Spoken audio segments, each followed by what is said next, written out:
Comme premier point, nous allons justement donc nous intéresser à un pays en révolution pris dans un conflit entre chiites et sunnites d'envergure. D'abord, la division des printemps arabes, il faut revenir dessus. Une crise politique s'ouvre le 27 janvier 2011, juste après l'explosion révolutionnaire en Tunisie, et en Égypte, place Tahrir, le 25 janvier. Au Yémen, le peuple se lève aussi. Cela se matérialise par des manifestations réclamant le départ du président Saleh. Les Yéménites en ont assez de la corruption, de l'autoritarisme, du népotisme. La question du tribalisme, j'en ai parlé, est au cœur du sujet. Les 75 tribus des comtés dans le pays sont regroupées en confédérations. Elles jouent clairement un rôle politique non négligeable, tant comme acteurs que comme objet. Le problème réside dans le fait que les tribus n'ont pas le même statut. Les inégalités et les discriminations sont véritablement subies par une population de plus en plus paupérisée.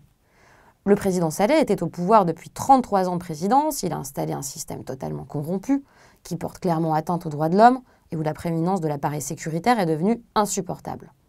Le 1er janvier 2012, il tente de modifier la Constitution pour permettre sa réélection à vie en réprimant l'opposition. Le pays bascule donc dans une expression contestataire de la part de sa population. Mais la différence entre la Syrie et la Libye, c'est qu'a été mise en place une transition pacifique et ordonnée sur la base d'un plan présenté en mars 2011 par le Conseil de coopération des États arabes du Golfe arabique.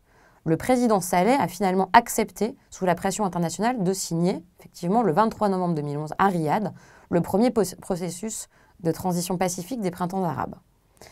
Il y a eu un agenda progressif qui doit être suivi par étapes. Cependant, s'est adjointe à cette crise déjà de l'autorité une guerre civile entre Houthis chiites et forces sunnites. C'est l'objet de notre deuxième point. La division instrumentalisée donc entre sunnites et chiites est réelle. Les chiites yéménites ne sont pas les mêmes qu'en Iran. Ce sont des zaïdites, branche du chiisme qui s'est développée au Yémen du 8e siècle à 1962. Le zaïdisme ne reconnaît que 5 imams dont la désignation tient surtout à leur qualité personnelle. Ils ne sont pas majoritaires chez les chiites, contrairement aux duodécimains qui reconnaissent Ali et ses 11 descendants comme imams désignés, les successeurs donc légitimes du prophète. Les imams sont au nombre de 12 chez les duodécimains. Le 12e, le Mahdi, n'est pas mort, mais a été occulté par Dieu à la vie des hommes au 9e siècle. Au Yémen, donc, les chiites sont appelés houtistes ou houthis. Ils tiennent les montagnes de la province de Saada, ce qu'on voit donc ici, au nord-ouest. Abdelmalek al-Houthi la dirige depuis la mort de son père au combat, quelques semaines après le début de l'insurrection. Toutefois, les chiites ne se retrouvent pas tous dans le combat des houtistes, à commencer par ceux qui soutiennent aussi le président Saleh, lui-même zaïdite au départ. Ce qui évidemment rend plus complexe la situation pour être comprise. La guerre qui oppose donc les rebelles houthis et leurs alliés aux troupes loyales du président Hadi, qui a été porté au pouvoir après les événements de 2011, est donc rude. En mars 2015, l'Arabie saoudite a ainsi pris la tête d'une coalition d'une dizaine d'États qui bombardèrent donc massivement le pays contre les rebelles houthis, alors défendus par les Iraniens, puisque les Iraniens donc sont chiites.